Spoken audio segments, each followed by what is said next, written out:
I'm also struggling to see whether my camera is You're on live, or off. Chair. Chair, you're live. Rian, currently your camera is off. Fine. Good. Okay. Thank you. Thank you. Okay. Good morning, everyone. It's exactly 10 o'clock and I'd like to get started. Welcome to the meeting of the Standards Committee. This is a remote meeting and please note it's being both live streamed and recorded. I am Richard Stowe, an independent member and chair of the committee. Matt did mention that could members please switch off your video and mute your microphones when you're not speaking. First item on the agenda is apologies for absence. Nicola, do we have any apologies? Yes, Chair, we've had apologies from County Councillor Peter Clark. Okay, thank you. And item 2 is declarations of interest. Any declarations of interest? No, that's fine. So moving on to the first of the main items, item 3 is the Ombudsman's revised Code of Conduct guidance. And you remember earlier in the year, the Ombudsman ran a consultation in February and March on updating the 2 documents which are guidance on the Code of Conduct. One of those is for town and community councillors and one for county councillors. We submitted a response in March. Matt sent that out to everyone on 24th of March and I just forwarded it last week in case it's lost in your email. The link on the item in the agenda leads to the new guidance, but also to an 11-page summary report on all the consultation feedback, which I found very interesting because the Ombudsman looks at each piece of feedback and says whether they accept it and put changes in or whether they reject it. But in all cases, they give reasons. So first of all, members, do you have any comments or queries on the Ombudsman guidance or on particularly on the consultation summary document?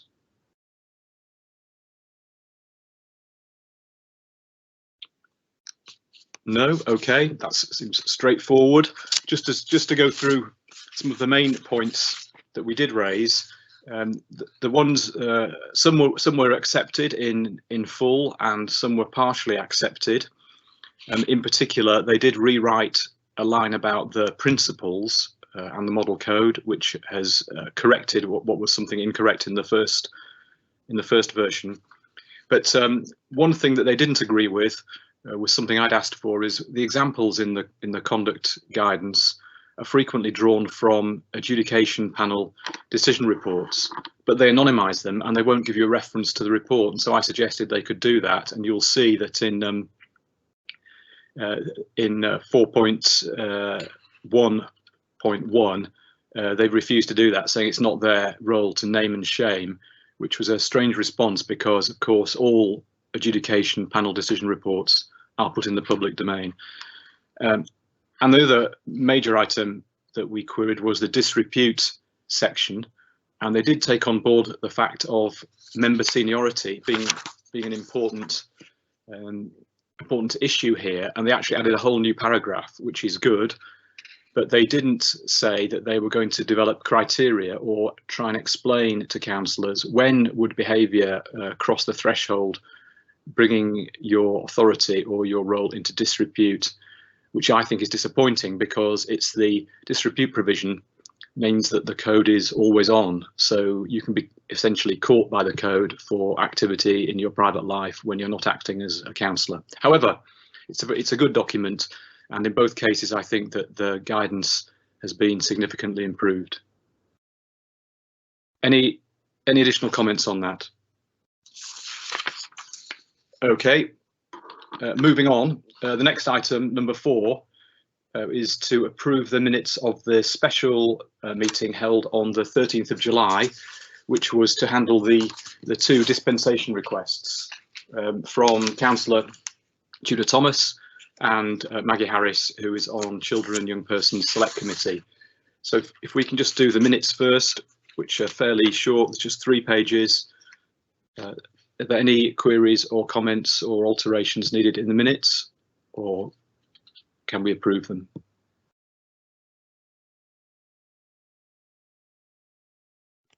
In that case, can I propose that we approve the minutes? I'll second them, Chair. Thank you, David. Is everyone okay with that?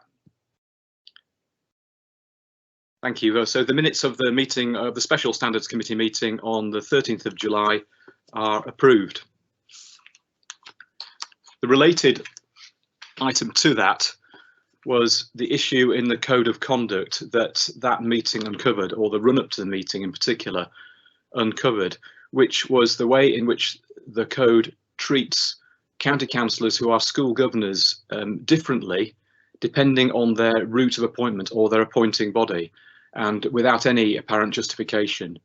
And one action following on from the meeting in July was for us, MCC, to give feedback into the Welsh Government to make them aware of this code anomaly, or you could call it an absurdity, and see how the code could be changed. And I'd like to hand over to Matt to see where we are with that and what's the best way forward. Hi, Chair. Thanks very much. I'm conscious we rattled through a couple of items then, but Rhian put her hand up as you were talking about the minutes. So did you want to just check in and see if there was a comment relating to that first? It's under the PSO guidance hand up bit, but it came in while you were talking about the minutes. So I just wanted to check before we skipped past. Okay, sorry, I didn't see that at all. Sorry.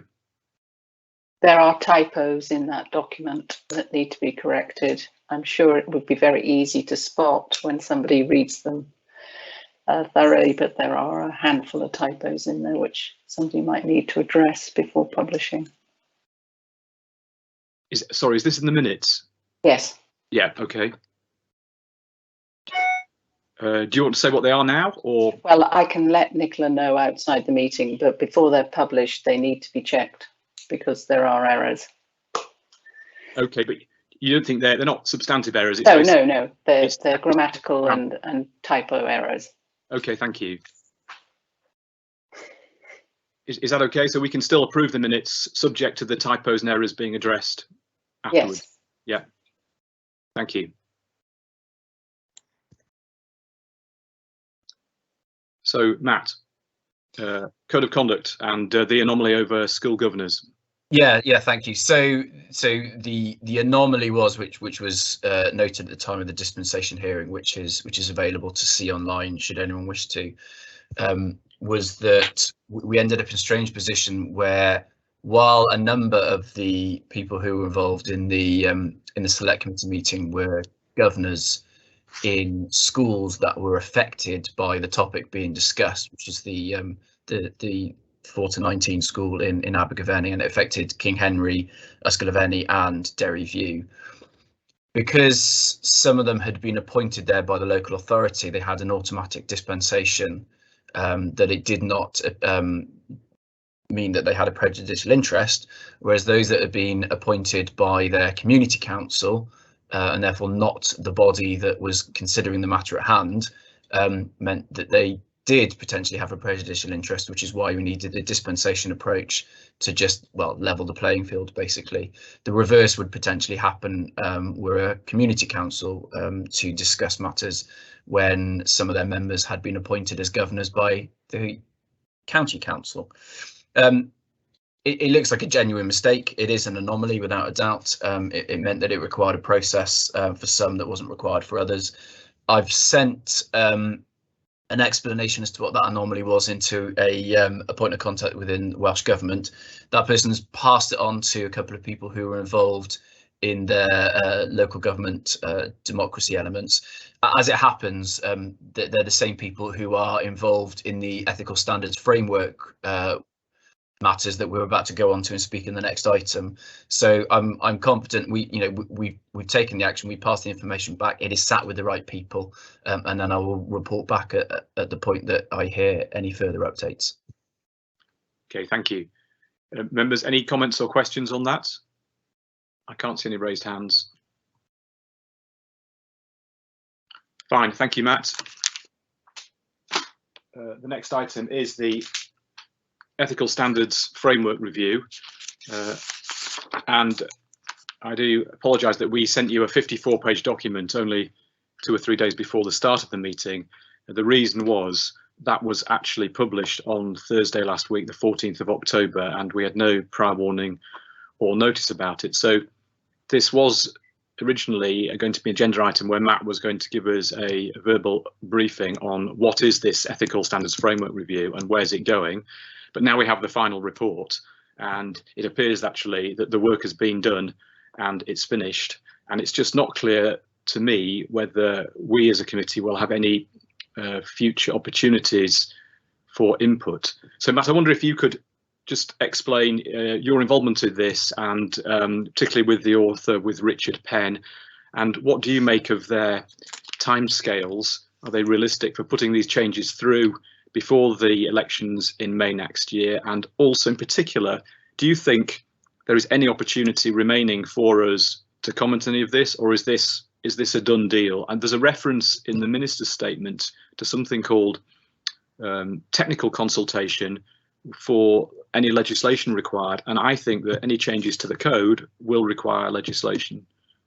So does that make sense? It's really, where are we now with this, and are there any opportunities for us as a committee to input, or should we regard it as something that's just going to happen? Thanks, Chair. Yeah, so the report contains the point that this process was started back in the spring by the then Minister for Local Government, it was Julie James. And then Richard picked up the task as a former chief exec of a couple of authorities in England, and he's a resident of Wales and has been involved in various bodies across Wales as well. I first spoke to Richard when he came and engaged with the All Wales Monitoring Officer Group, where he asked for volunteers to speak to him. So I was one of the monitoring officers who were listed in the report that he spoke with. So that process involved him setting out the kind of terms of reference of what he was going to be talking about, and then we went through the matters as he explains. It's all within the report effectively as to what his approach was, who was spoken to, and what was discussed. In terms of this, I can see there are a number of standards committees who were spoken with, and there was the North Wales Forum was mentioned. I've got nothing documentary, and I honestly can't remember whether there was a request more close to home for standards committee involvement. I certainly would have been more than happy to have put him in contact with anyone. But I think you can see from the number of people that he spoke to, he's clearly happy with the representation that he had across Wales. So actually, to do the timescales first, from having sent that email about the code of conduct anomaly that we've just discussed in the previous item, and I know there's various other bits and pieces of work being conducted by Welsh Government, so there's clearly an ongoing piece of work. What I couldn't really be clear about from reading the report and going back to the conversation how Richard was how this would now evolve moving forward. So to go to your point about further opportunity for consultation, is this a done deal? My feeling is, from looking at the content of the report, it certainly isn't a done deal. I'd be very surprised if it was to go through in the manner that it is, because there's a significant amount of legislative change, and actually, as I'll come on to in a minute, there's some pretty chunky stuff in there, which I think would require further consultation and discussion. So I'm not exactly sure how the process is planned to move ahead now. If there's any appetite to do this before the local government elections in May of next year, I think that would be highly unlikely. But I can't speak for Welsh Government on that. I've not spoken to anyone with a view to what those timescales are. But at the very least, I would expect this kind of conversation to come back in as part of the really good relationship the All Wales Monitoring Officer Group has with Welsh Government and various other interested parties. The Ombudsman are generally at our meetings, for example, and I would expect some of the detail here to probably get leaned into to a greater degree. Why do I think that? Because what I absolutely recognise in this report is the headline that it was quite a consistent piece of feedback from what I read, that the I think, just quoting from the first paragraph, it is a framework that, even though it's been around for 20 years, albeit with different updates and iterations, etc., it commands the confidence of all involved with it. It is overall a good system and a good standards framework that we have in Wales, and especially as someone who is a board member of the Lawyers and Local Government members group, and so being the sole Wales member on a group that comprises of a lot of England-based monitoring officers, I am frequently grateful for the system and the structure within which we operate compared to how things are on the other side of the border. And Chair, I know you've got experience of that. And so there's lots of recommendations in there which are very sensible, very pragmatic, and the kind of things that I'd be very grateful to see. Mandating training is a very obvious one here. We have a system that requires the code of conduct to be signed up to, but it doesn't actually mandate the need for training. Some authorities do mandate the training, and they take differing approaches as to how they go about that. But if there was a mandation in law, it would be very clear and it would be very consistent. When you leave it to local authorities to determine how to mandate training, you get into variances of practice that involve, someone who hasn't conducted their training can't be a chair of a committee, for example, or is limited in certain aspects as to what they can do. Now that's fine, that can work, but it does lead to inconsistent practice, and it's very hard to find the levers that are required to target the training at sometimes the most reluctant of the people who are most in need of it. I think the fact that I think there's only one authority on there listed as having made changes to the model code is a reflection of the fact that the model code is very useful. Ours is unaltered. It is exactly how it's written in the legislation, and I wouldn't intend on changing it. But the majority of authorities have a local resolution process as well. We have one, and the majority of them rely on sensible, pragmatic relationships between the monitoring officer, the group leaders and the councillors, and the chief exec and the standards committee. There's probably not a consistency to how they operate, but they all kind of rotate around those general principles, which I think is entirely right. And I think actually what the local resolution processes show you is what happens when people act in a pragmatic and sensible way. And so because of that, some of the other elements that are coming out of this, I found actually a little bit disproportionate. Again, returning to the point that the overall assessment here was that we have a good ethical standards framework that is fit for purpose and is supported by the majority of people who engage with it.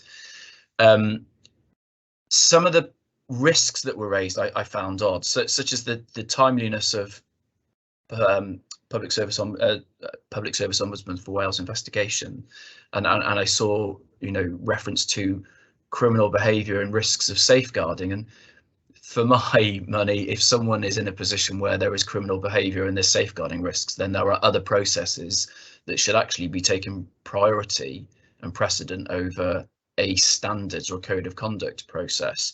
So I don't see how the ombudsman process would necessarily prevent that from happening. I think a lot of the decisions were very well-meaning, but actually when you take a look at where resource is balanced and how it works at the moment, they're potentially a little bit heavy-handed.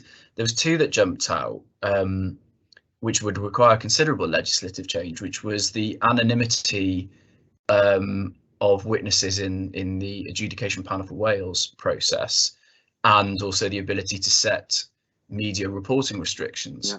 And I was quite concerned.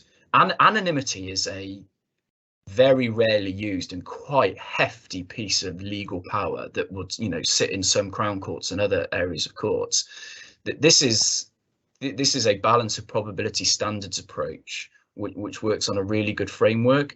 I don't like the idea of a big lever like that being pulled to maintain anonymity of some people in a process that has a genuine public interest. And the other one, the media reporting restrictions, That's a power that's a little bit broader and a little bit more available to courts.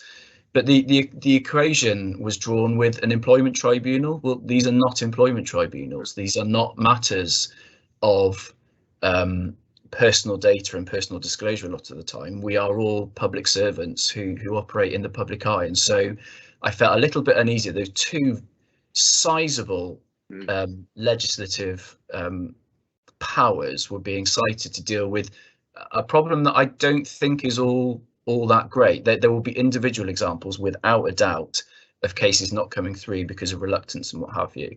But that's big legal shifting. I think as well, the desire for the ability of the Ombudsman to refer stuff back to standards committees and into local resolution procedures, again, very well meaning. But a lot of the issues that were being cited with them, there was very low level tit for tat community council based nonsense, for want of a better word, that was finding its way into the system and no action was being taken. Well, that kind of, for me, is the system working if no action is being taken. What I wouldn't want to see happening, again, trying to take as big a picture and perception as possible as to what a local authority is trying to do, what I am trying to achieve, what my deputy monitoring officers are doing on a day-to-day basis.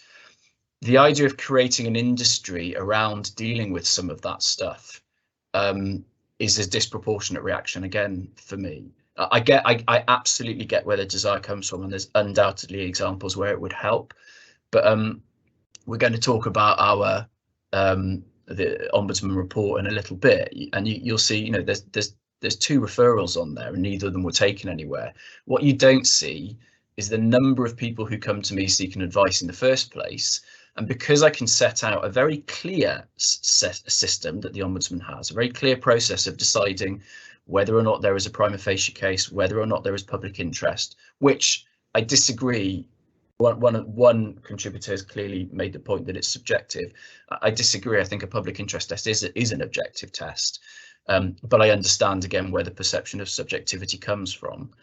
But because I can set that out very clearly, and I can deal with people who are wishing to raise complaints, I can either take it into a local resolution process, which relies on my relationship with the councillors and the group leaders to, you know, de-escalate a situation and prevent it from ever becoming a situation.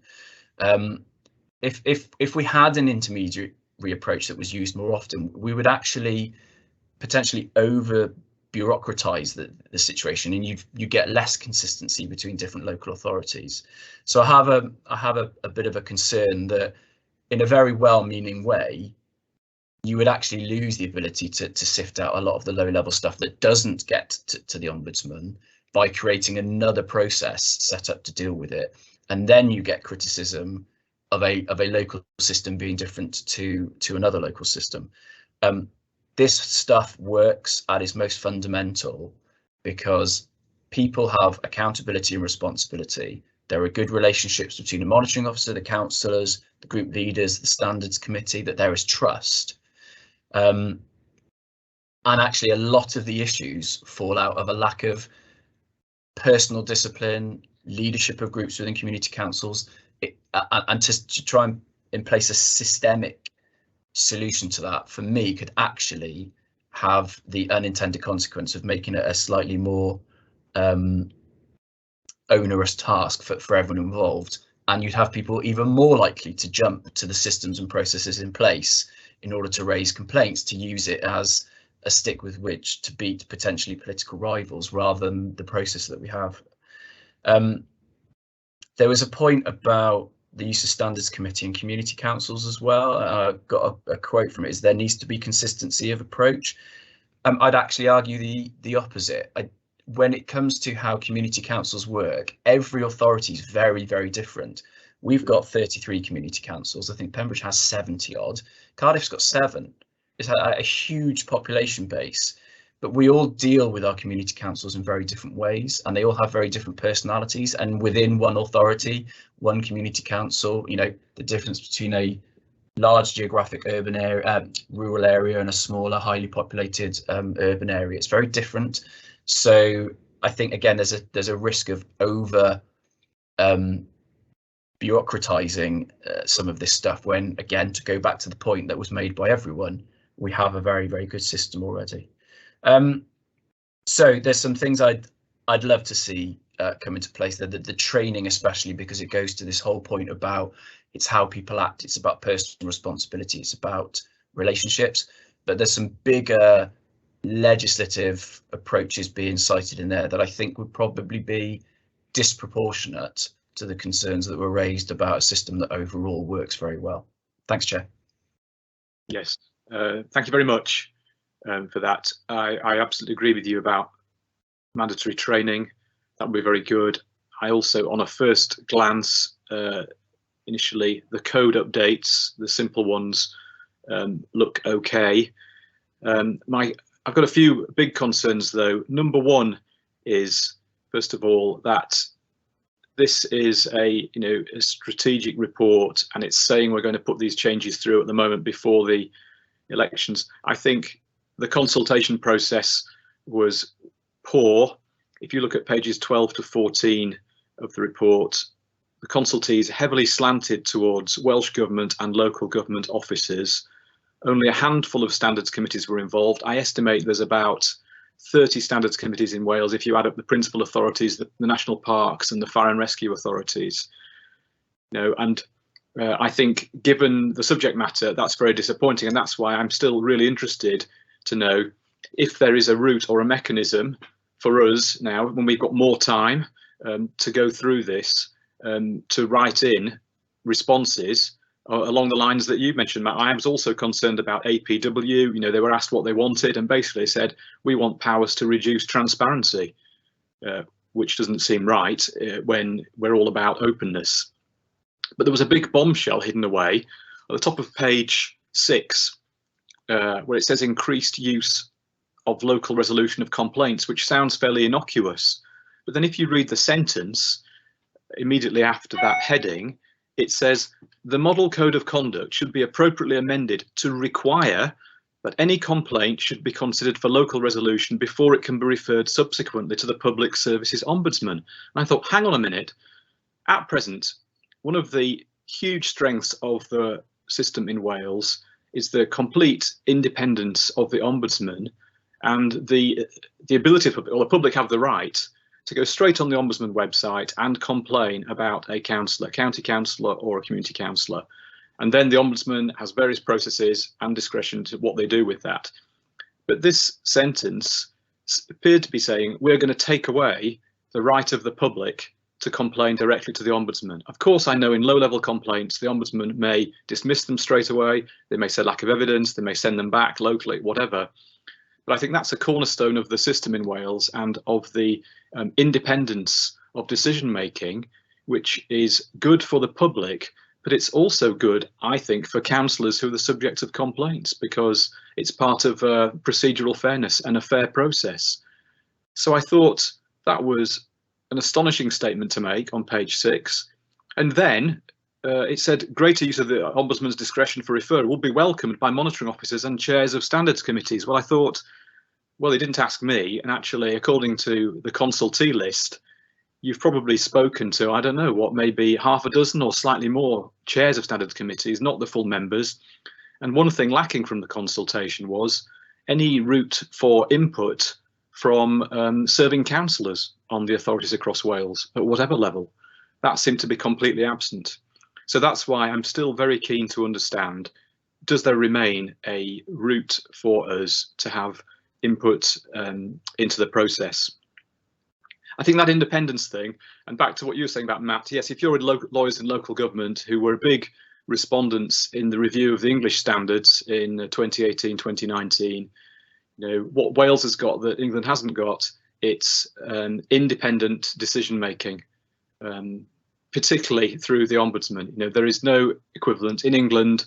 Authorities can mark their own homework, and if you take away the right of the public to send complaints to the Ombudsman and say you've always got to approach the relevant local authority first, you're slipping away into the English model, and I think that would be completely wrong, and I can't see any justification for it. Something else that struck me about this review was there's a repeated comment about the increasing volume of complaints about conduct of community councillors and bullying and harassment, etc., etc. Two things. One thing, I didn't see the evidence that that's a huge problem, given there are 730 community councils in Wales, I think, and the total complaints for in a year is only 100 and something. So the vast majority of community councils don't receive a single conduct complaint. But the second question I had was, if that is true, then why isn't the current system, the mechanism, where there are very strong sanctions available, why isn't that brought into play? And we need to understand why the current system in Wales, which I think is very good, if you're saying there is an increasing problem with the bullying and harassment at community councils, why isn't the standards regime, the framework working? And we should understand that, and that might require some more work. So that's where I am with it. And Matt, I would be very interested if you could get an answer from the Welsh Government, even from the Minister, whether it's directly on behalf of the monitoring officers, to say, what are the timescales now for implementation, and what are the opportunities for other people involved in the system, particularly councillors, to have a say on this before this becomes put into draft legislation? Do you think that's something worth doing? Yeah, absolutely. Sadly, the timing of this coming out came just a couple of days after the last All Wales Monitoring Officer group discussion that we've had. So I've not had a chance to have this discussion with the others, and we're not coming together again now until December. But I think that's entirely appropriate, because as you point out, it states an intention for any agreed changes to be made ahead of May 22. That's an incredibly tight timeline anyway. But I'd like a little bit further information on what an agreed change would constitute, who is agreeing to it. And it's probably just worth explaining a little bit further the point you made about that the local resolution process, which as you heard as I was just speaking, jumped out at me as well. Our local resolution process is for Monmouthshire, and it will be different authority to authority, but they focus on the relationship between members and members and officers, because that's the stuff that we can work on, you know, within groups and what have you to deal with. We don't put a layer in between members of the public and the councillors in any kind of constituted way, which takes us through a different process, because as you said, that then takes us back towards the kind of the system that's in England at the moment.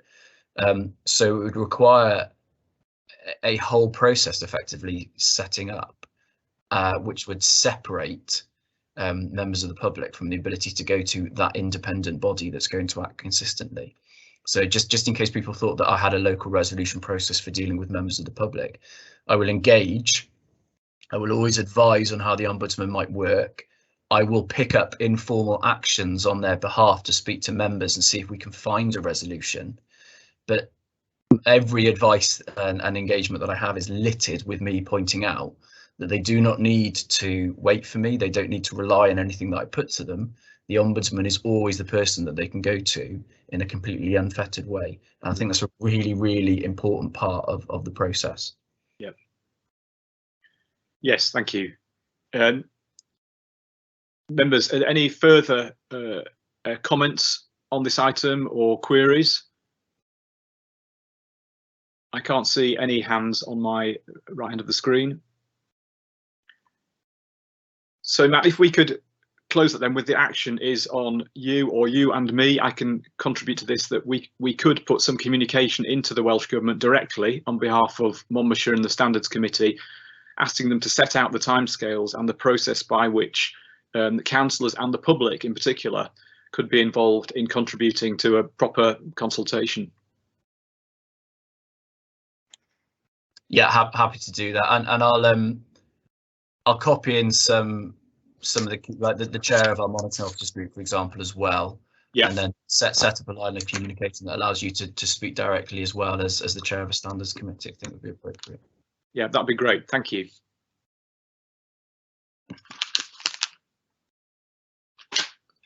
So the next item on agenda is the Planning Code of Conduct, and this was an agenda item. It was an action item back to our meeting on 16th of March 2020, which was right exactly as COVID and everything was starting.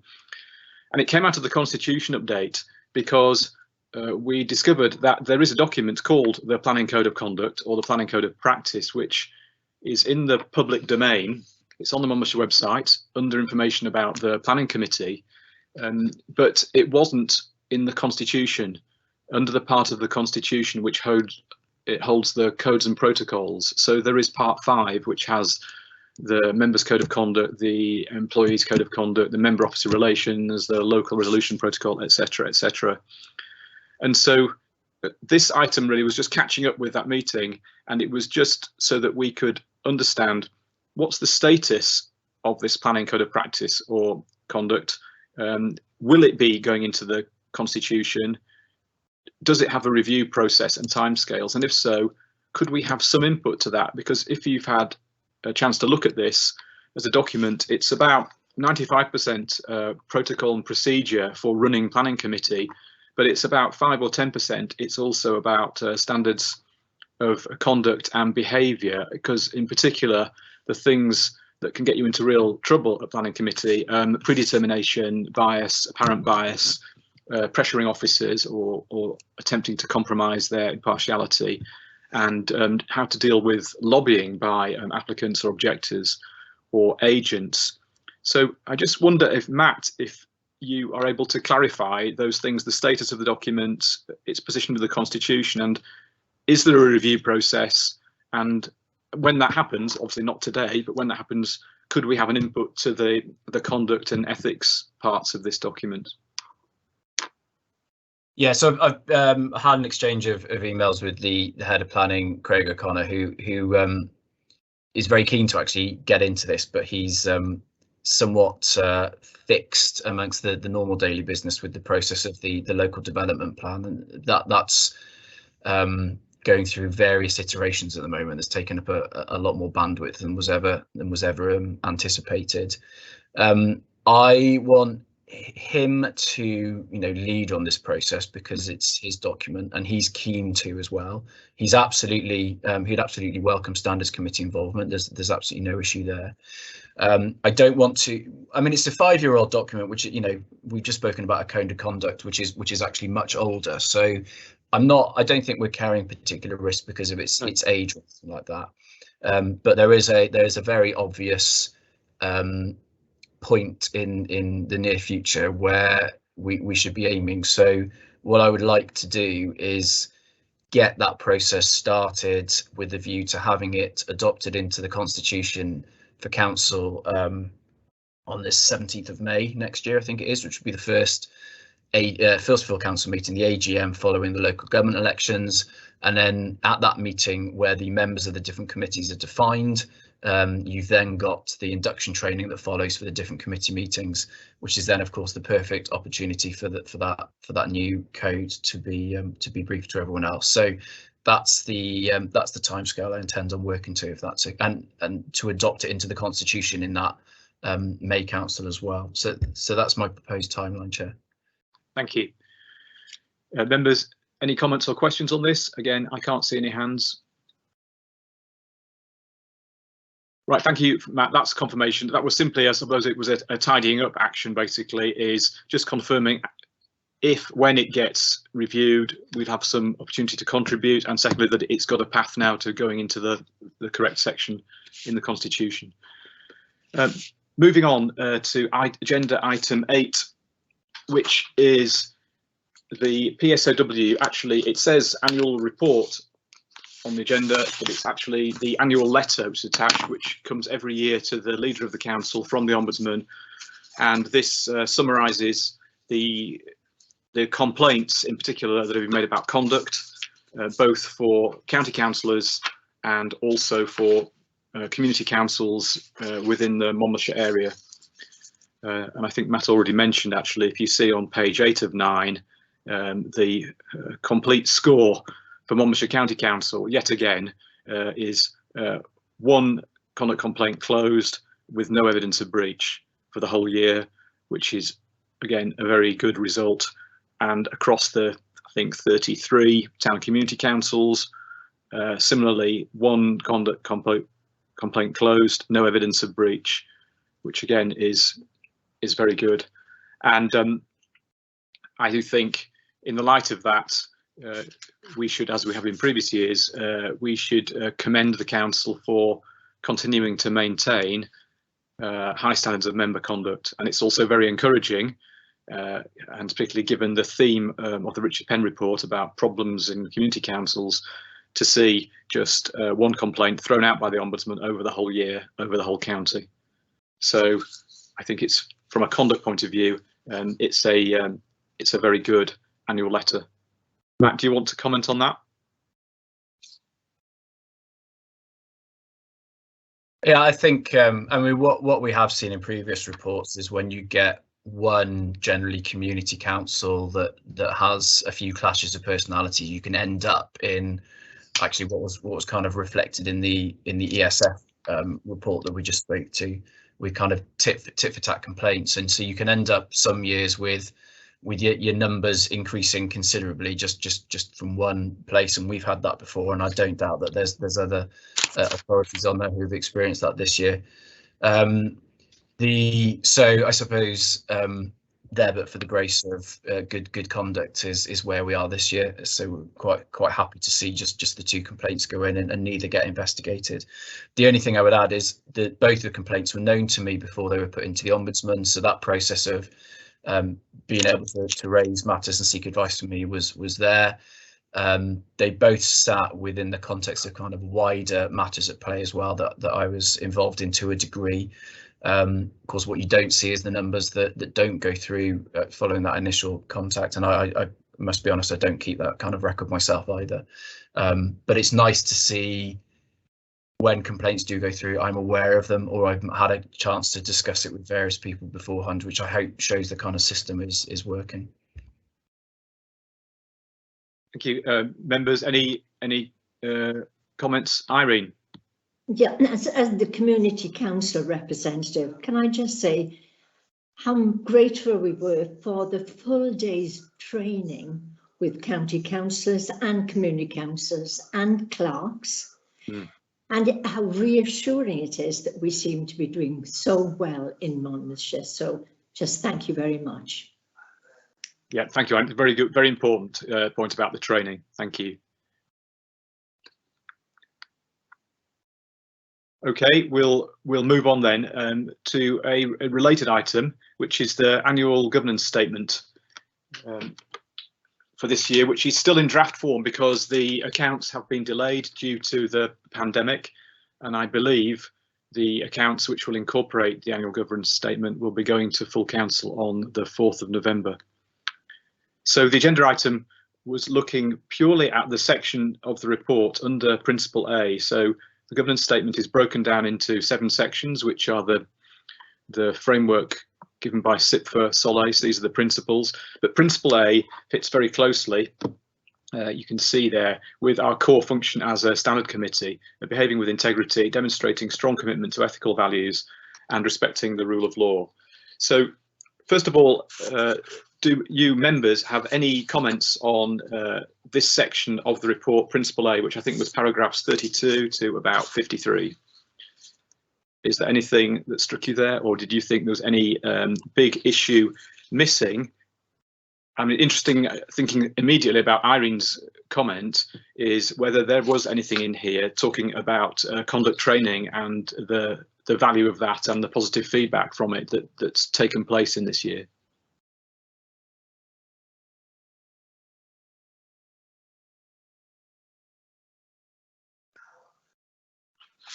I just have one thing I noticed at the figures under point 34, which is the table of conduct complaints about MCC members.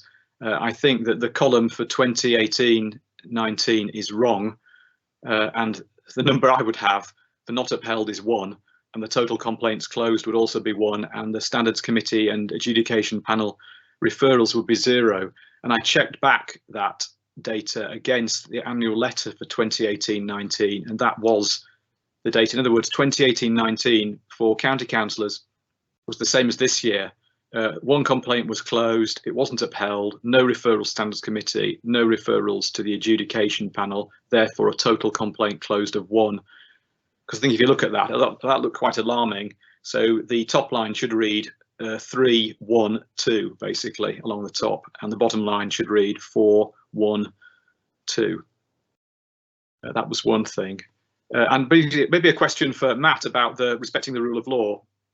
On 37, one measure of the rule of law, I suppose, is how often the council ends up in court and whether it wins or loses.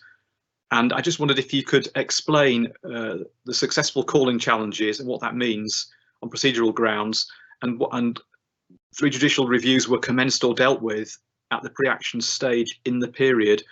What did that mean? And for both of those things, how did that compare with last year? Because I think governance statements are meant to be about evidence and an evaluation, not just a description. So could you say a bit about paragraph 37? So a call-in is a process available to councillors as set out in the Constitution, that where a decision is being made by the executive, after that decision has been made, there is a period of time in which I think it requires 3 councillors to put in an application to call it in. So a call-in is when, before that decision is then implemented, it has to be taken back generally to the relevant select committee, where it will be discussed and debated again. And then they have the ability to either refer it back to the original decision maker, so typically a cabinet member or all of cabinet, with their considerations to remake the decision, or it can be escalated to full council, which can then result in a full debate. But again, because the decision making power would sit with an executive member, it would ultimately end back with the executive or the executive member. We try and it's a sensible check and balance in a council such as ours, which is executive led, the alternative being mayoral led councils, but we're the more common form of a council. It's an important check and balance, but we try to not prevent it, but we try to embed it within our process by having reports that will end up going forward for decisions, I both at the executive and at full council level, by having them go through the select committee process beforehand, so that ability to scrutinise and scrutinise and criticise, but also to constructively suggest amendments and what have you, is baked into the process before it gets to the decision. So then the need to then call something in and send it back to a select committee is considerably reduced. So that's what the call-in process is. Judicial reviews is that principle in public administrative law for anyone to raise a challenge against a decision made by a public body. So as a public body who makes a considerable number of decisions on a daily basis, because it's not just the stuff that council has to decide on and the cabinet decides on. The Constitution sets out delegations to chief officers who can then further delegate to heads of service, etc., to make decisions on on an hour by hour basis. The decision of a traffic enforcement officer to issue a ticket comes through a legal power that has been passed to the council and then on down through that system of delegation. So the judicial review is a fundamentally important part of public life, and so we are, as a public body, subject to them from time to time. I don't know specifically what those 3 JRs refer to. We've certainly had planning is often an area. Planning, you have 2 routes to appeal a decision depending on whether you're the applicant or an objector. So if you are an applicant and you're ruled against, you have the ability to appeal that decision, and then you get into kind of Welsh Government Planning Inspectorate and what have you. But if you're an objector, then you have the ability to your route to challenging a decision will be through the judicial review route. So there's certainly been one prominent example of that in the last year. I don't know statistically 3 JRs. We try generally when they come in there is a whole pre-action protocol that's set around these processes, which are, you know, that's enshrined in law, and it's a very, very sensible setup designed to make you, you know, address the issues and what have you at the earliest stage possible, so you don't get into court.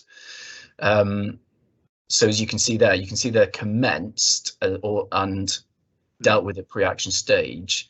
I think one probably ended up in court rather than being dealt at pre-action, or even then you often get the body of a review dealt with, and then there might be technicalities that it requires a court to thrash out afterwards, even down to the issue of costs and the like. I know Birmingham gets 11 of these a month, largest authority in the UK, I think. 3 across a year.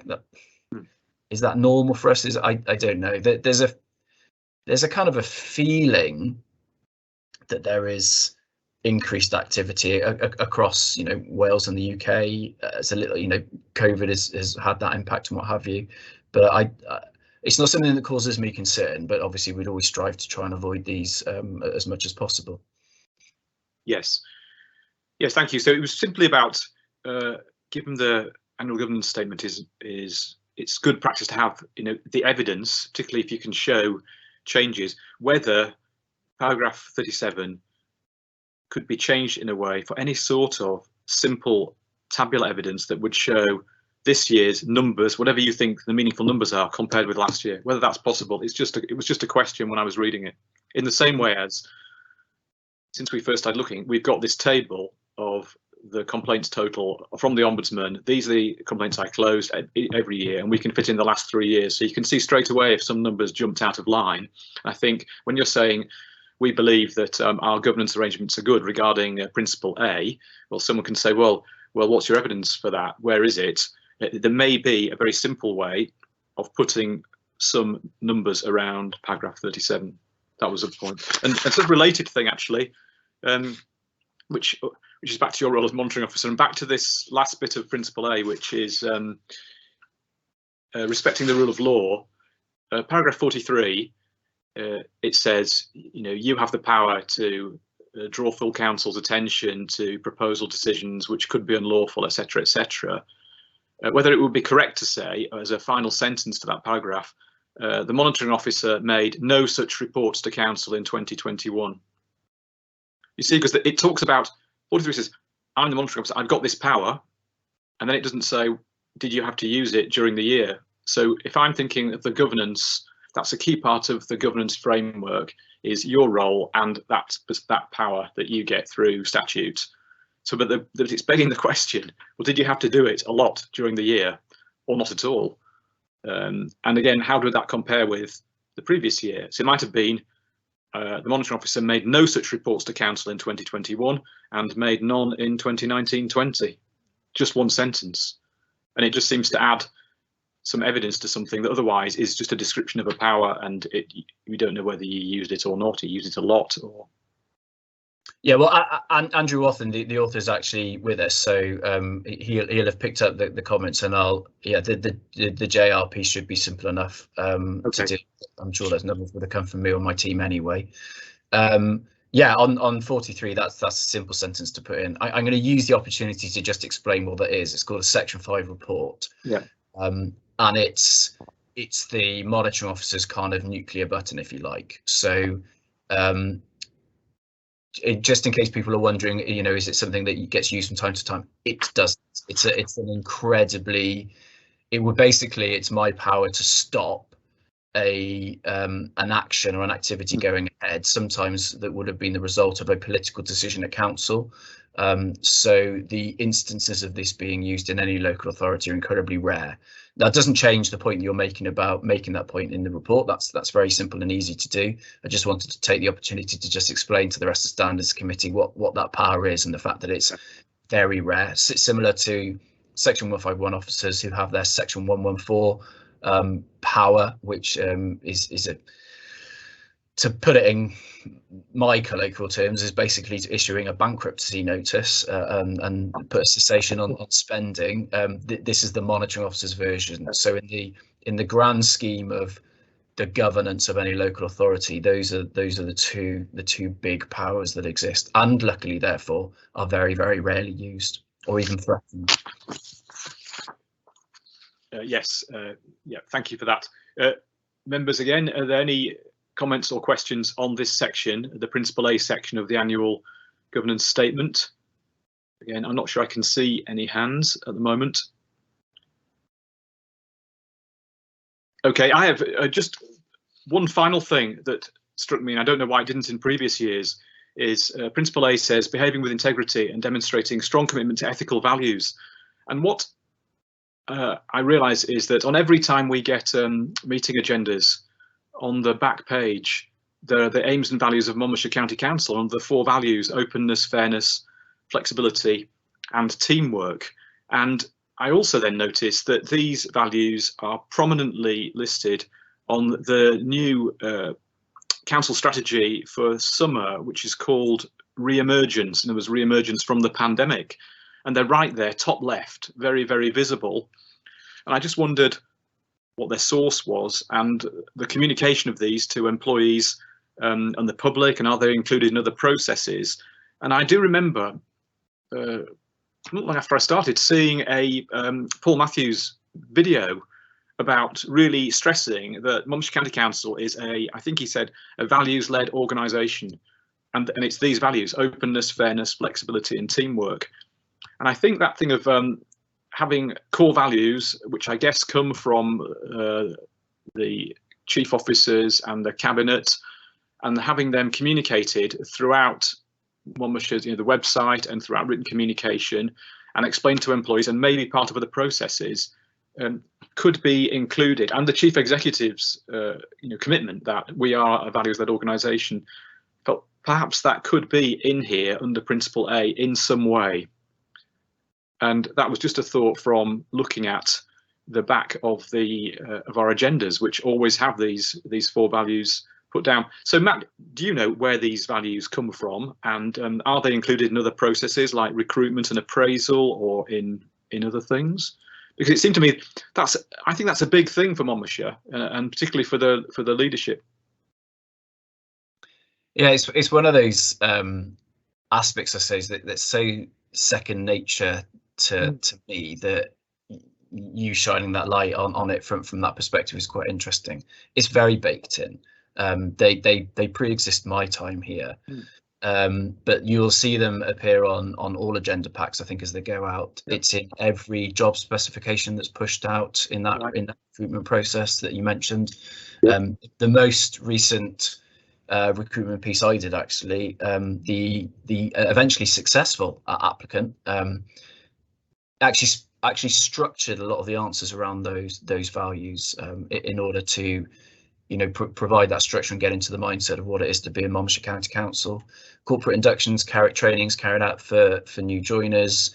It is, to use a fairly rubbish phrase, it is a golden thread that runs quite consistently through the organisation. So it's something that people get.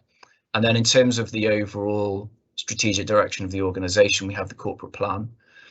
But when we whilst that that was the kind of 5-year map, if you like, set out after the last local government elections, we took a detour, didn't we, because of COVID. And so what we've been doing is pushing a plan on a page periodically, which just highlights and headlines the key aims and ambitions and strategic direction of the organisation. But those, he says without checking them, but I'm fairly sure that those values appear in those plans, and our general kind of design principles of innovation and activating the community, doing with rather than doing for and doing to. So they're very well baked in. Yes, thank you very much. So I think then it is something, it's a real strength of Monmouthshire County Council. It's something that's distinctive. Obviously, they run through all sorts of other internal processes, and I do think they deserve some form of mention then under Principle A, because it does demonstrate a strong commitment to ethical values, and particularly what you just said about the recent chief officer recruitment, but the way they're in job specs and people are applying and are probably aiming to prove how committed they are or they would be to those values as well. So it fits perfectly with this, because it's not just a statement, it's in everything, and it's in all these internal processes as well. So my view is it would be good to include them somehow under Principle A. Members, before we move on, any other comments on the annual governance statement? Okay, thank you. We're now going on to item 10, which is independent member recruitment. And for this, I'll hand over to Matt. Thanks, Chair. Yes, so obviously our former chair, Trevor, this last meeting, having completed the maximum term available to him. So it means we now we don't have to go through a recruitment process because we are safely within the numbers that are required of a standards committee. However, given that the quorum requirements for a standards committee are that you need at least 50% in the meeting to be independent members, it would certainly make things much easier to go out and recruit for a replacement for Richard. So we need to now run that recruitment process. For those who remember the last time we did this, and I'm conscious that of course 2 of our current members are here because of the last process that we went through. It's quite a prescriptive process that we need to go through. We need to get an advert written that needs to set out the specifications of the individuals that we're looking for. That needs to go in a minimum of 2 newspapers that are in local circulation. We would then need to establish a panel of up to but no more than 5 different members, including a lay person and including a community council representative. They must between them consider every application, and then if the process that we run last time is anything to judge by, where we had a really high quality and quantity of applications, then we may wish to put a second step in, which is an interview process too. I think in terms of timelines, what we need to be aware of is because of the changes that the Local Government Election Act 2021 has brought in relating to audit committees, which are now known as governance and audit committees, which has increased the requirement for lay members on that committee from 1 to 1/3 of the overall number. So we have a 12-person governance and audit committee. They have 1 lay member at the moment, which means they need to recruit 3 more. That recruitment process is happening at the moment. It's not as restrictive or prescribed as the standards committee process, but that recruitment process is going on at the moment and is due to complete on the 5th of November. So it's my intention to ask my 2 deputy monitoring officers to lead on this process, B, start the work now but not get anything lined up until the governance and audit committee process is out of the way in the next 3 or 4 weeks, just so there's no confusion as to what lay members are being recruited to which committee. I think what I'd like to do is aim for, because of course once this decision is made, then it's a report that goes into council and requires council to approve the nominations effectively that are put through by the standards committee. The timing is quite nice for me in that if we aim to have that sewn up and into council for it's the 3rd of March next year, we've then got standards committee 2 or 3 weeks after that. And so I think that's the kind of timeline I'd like to work for. That doesn't mean leaving it to the last minute. It means we can start that process, but there's a few hurdles to jump through. So chair and committee, if you're happy, my intention would be to grab Ben and Joe as the DMOs, talk them through the process. I've got all of the paperwork from last time round, start getting the job specs written up and what have you circulated to the committee, and then once everyone's happy, we'll launch that at an appropriate time. We'll need to think about how we square it around Christmas and interest and what have you, and then pull the panel together. Probably I'm thinking January time, with a view to having this all sewn up with plenty of time before council in March. Thanks, Chair. Thank you, Matt. Members, any questions or comments on that, on the timeline? No, that's fine. Next item, number 11, is down as induction training for councillors in May 2022. And I think, Matt, you just sent out an email about this, but I didn't manage to print it or look at it properly in time. Can you fill us in on this? Yeah, apologies, it's entirely my fault, but John Pearson, our Dem Service Manager, has been working on this a lot, and this is a standing agenda item with the Democratic Services Committee, who have the kind of political oversight of making sure that we do this correctly. I have sent the induction dates out, so the key dates to draw members' attention to are the local government elections are happening on the 5th of May. Then, so that's the Thursday. I think the way with the various COVID regs and other bits and pieces, and just because the local government elections are huge for us, because there are essentially what will be 46 different kind of elections happening all at the same time. So I think the process is likely to take us well into the Friday, which means then get the weekend out of the way. The 10th of May then is the kind of welcome orientation stuff. That's the Tuesday, the following week is where we get the declaration side, the commitment to the code of conduct, etc., etc. 2 days later, so literally the second thing that all members will be doing is the standards and governance training. So that's the piece that will be led by me, where we go into aspects of the code of conduct and predetermination bias, all that important governance systems standards stuff. 17th of May then is full council, like I said earlier, so that's the AGM where we will see, I mean, the dates might vary here around full council as to how we end up doing the AGM, because often we'll split it over 2 days, but that around that 17th is where we'll see the decisions made over who are sitting on what committees, etc., which will then help us to determine what training needs to be directed at them. And then thereafter, you can see on the attachment that I've sent you, which again, I stress is in draft, but it is the council's meeting calendar does have these contained within them. Obviously, the calendar will get updated as and when, whereas the document that you've sent is static. So that's why I haven't put it on the agenda today. But the 6th of June is when we've got the standards committee training lined up at the moment. But there will be other elements of relevance to us whenever the planning committee training takes place. Of course, we'll need to factor in the planning code of conduct that we discussed earlier. It is my intention to have standards committee involvement on the 12th of May when we got the 46 councillors in there, just so they are aware of who the standards committee is and what their roles and responsibilities are. So nearer the time, I will be asking members if they're willing to come in the same way that some members did a couple of years ago when we did the community council training, which I think was really beneficial to everyone. Yeah. Thanks, Chair. Great. Thank you. Does anyone have any questions for Matt on that, the process or the timescales? No. Okay. Thank you. Well, moving on, item 12 is to approve the minutes of the meeting on Monday, the 22nd of March, 2021. Again, just 3 pages.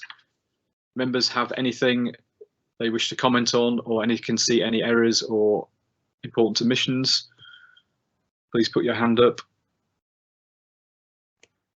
Chair, can we take them as read, please? Yep, that's fine. Do I need to formally approve them? As long as that's seconded and people are happy, then that'll be fine, Chair. I'm happy to second. That's great. Thank you very much. Thank you. So, yeah, the minutes are of the meeting on 22nd of March 2021 are approved. Thank you. So before closing the meeting, I've just have to make a short announcement. Richard McGonigal has decided to resign from the committee, and so this meeting will be his last as a member.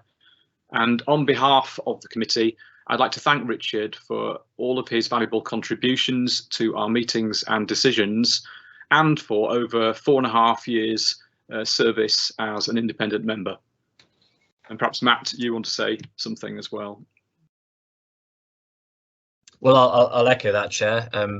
it's always threatening to a lawyer when there's another lawyer in a committee that to just check on what you and your organisation is doing. But I've always found Richard to be incredibly supportive rather than overly challenging, but challenging in the right places as well. So no, thank you so much, Richard, and it'll be a shame to lose you. Thank you, guys. Can you hear me okay? Is my microphone working? Yes, we can. Yeah, thank you very much. I just wanted to say it's been a real pleasure getting to experience seeing the local wheels of government and how it works. I've enjoyed working with all you guys. Congratulations to Matt. When I joined 4.5 years ago, you weren't in the council at the time, Matt. You've come in and you've absolutely made the role your own. You're doing a fantastic job. So thank you very much for all of that. And also to Richard for taking on the chair role with such enthusiasm and aplomb. I wish you all the very best for the future, guys. Thanks very much, Richard. Okay, members, I just like to, in closing, I'd like to thank all committee members and our officers, Nicola and Matt, for the contributions and support. Please note that our next scheduled meeting of Standards Committee will be Monday, 21st of March 2022 at our normal time of 10 AM. And so now I can close this meeting at 11 minutes past 11. Thank you very much.